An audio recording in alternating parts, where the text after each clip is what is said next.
I know that in the course it kind of emphasized industry days and also sending out the email templates. But if you can, just go over it a bit for all of us. So definitely, all right, on sam.gov and sometimes say Fort Benning, Georgia, right? I can go on the Fort Benning, Georgia website. They always have an official website for every installation, and they usually have a section for doing business or contracting. I would click on that, and then that would take you to the contracting section, which in the Army it's called the MIC, Military Installation Contracting Command.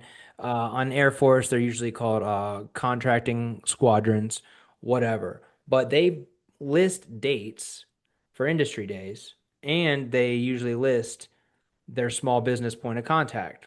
Either or, you know, those are important because that's kind of how they get the news out. And a lot of times they'll put it out on sam.gov saying, hey, this is an industry day calling all contractors, within the Fort Benning area. This is your day to come on, ask us questions. They give you contract forecast list for everything that's teed up coming over the next, sometimes 5 years. All right. And then you take those contract forecast lists, those are opportunities, forecasted opportunities. And then you take those forecasted opportunities and you go to larger businesses and you develop business. Okay, especially if they are large, well, they don't have access to small business opportunities. And I You got the know, Starbucks cheesecake and this they're could ready be this could be totally unrelated to supplies. It doesn't matter because a big part of your business is just visibility, right? People have to know you exist and that you do work with DOD.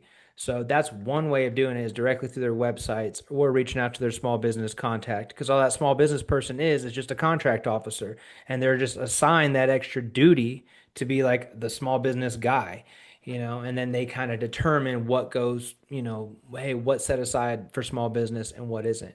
They have a say in the process when they do their staffing and approval. When a contracting package actually gets to the contracting office, well, they have their own JAG and legal that reviews the requirement, and then they have a small business person. So they are a centralized location that see everything for that installation. So pinging those people and finding out those industry days, getting on site and getting your name out there and letting them know, hey, I'm in right in your backyard. There's a lot I can provide. I have deals with several all kinds of manufacturers, and plus I know the best installers and contractors locally. So, and I'm talking even for services, all right? Because even for services, you're just getting a quote from whoever's doing the service, and then you're putting profit on it, and then you're going to submit it. The point is, you're the one getting the work and getting the access to the customer. All right. So I definitely don't want you to like turn down services because the more you're in front of customers providing them supplies and complex equipment installations, well, eventually some of those, like a fire suppression system, a total rip out and reinstallation, that probably should be a service anyway, but you could swing that as a supply, unquestionably. But still, if they still want to drop it in your lap because you're one of the only people in front of them, that's probably going to happen. Just being there, opportunities get dropped in your lap, and they'll ask you, "Hey, do you do this? Do you do that? Do you know anybody who does this?" Well, they're kind of giving you a hint, like, "Hey, man, just give me a quote, man, and I'll, they're dropping it in your lap."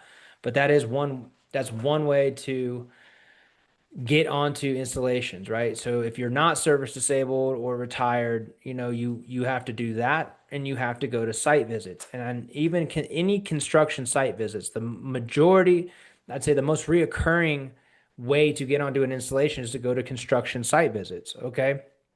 And the construction site visits I went to as a prime, like a lot of the people there, it could look crowded, like there's 20 dudes there. But in reality, there's really only like three other primes I'm competing against, and everybody else is like a manufacturer representative.